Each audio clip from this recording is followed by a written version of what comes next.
Vivo గారు చెప్పిన దాని ప్రకారం పిల్లలు ఏదైతే తినుబండారాలు తిన్నారో 100% దాని వల్లనే అయింది. అది ఒకవేళ ఫుడ్ వల్ల అయ్యి ఉంటే స్కూల్లో స్టాఫ్ కు ప్లస్ స్కూల్లో ఉన్న వర్కర్స్ కి కూడా ఫుడ్ పాయిజన్ అవ్వాల్సి ఉంటే అది కాకపోవడం అది వీళ్ళ తినుబండారం వల్లనే ఖచ్చితంగా చెప్తాను అని చెప్పి ఆమె చెప్పడం జరిగింది. ఏదేమైనా కూడా టెస్టింగ్ రిపోర్ట్ వచ్చిన తర్వాత నిజానిజాలు తెలియడం జరుగుతుంది.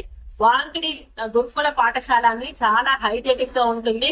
అక్కడ పిల్లల్ని చాలా మంచిగా చూసుకుంటారు. అదొక్కటే కాదండి, మా గవర్నమెంట్ వచ్చినాక ప్రతి గురుకుల పాఠశాలలు కూడా మంచి వాళ్ళ వాతావరణంలో పిల్లలు ఉండాలి, మంచి భోజనం రావాలని మెస్ ఛార్జీలను కూడా పెంచినటువంటి ఘనత మా ముఖ్యమంత్రి గారిది అని చెప్పి నేను ఈ సందర్భంగా చెప్తా ఉన్నాను.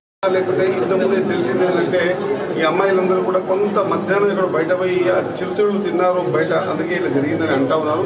అది కూడా నేను చూడలేదు, విన్నమాటనే. కాబట్టి వామిటింగ్ సెన్సేషన్స్ ప్రకారంగా ఒకరు రావడం వల్ల ఇంకో 10 మందికి ఆ సెన్సేషన్ ద్వారా అందరికీ కూడా వామిటింగ్. జనరల్గా మనం కూడా పెద్దవాళ్ళం వెహికల్ ఎక్కడ పోతూ ఉంటాం, ఒకరు వామిటింగ్ వచ్చేది మిగతా వాళ్ళు కూడా ఆ సెన్సేషన్ ఉంటుంది.